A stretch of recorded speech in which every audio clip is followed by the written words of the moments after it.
The fried liver attack.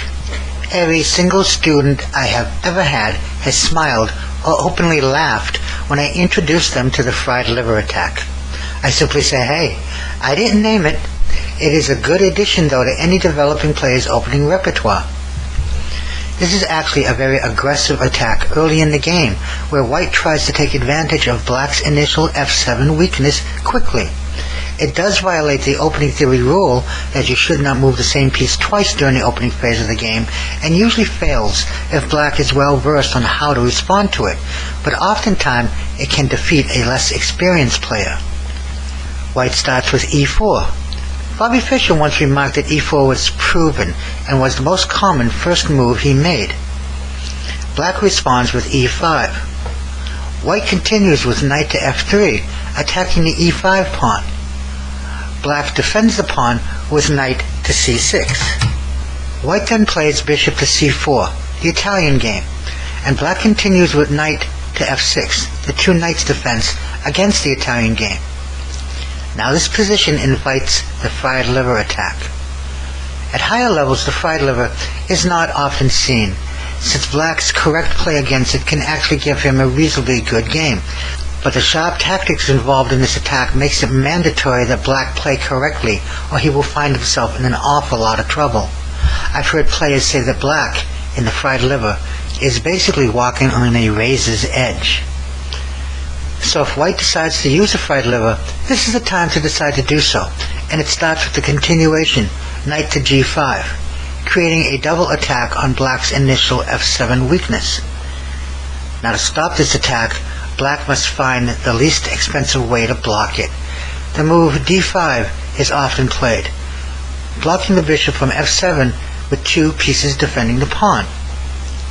White takes the pawn with his pawn to try to re-establish the threat, as well as to defend his now attacked bishop, e times d.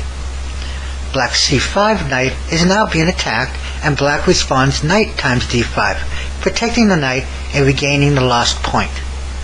Now up to this point, white's play has been aggressive, but the true signal that a fried liver attack is being attempted is the sixth move made by white. I'm going to pause the video. Try to determine what you believe is the best move next for white. Pause.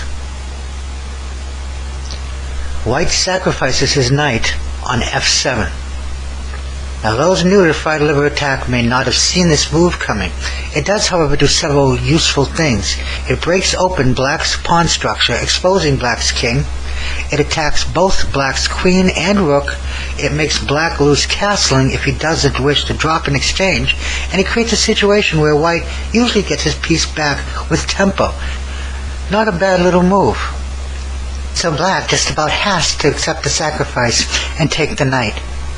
Now white continues with a move that begins harassing black's king, as well as potentially recovers his lost piece.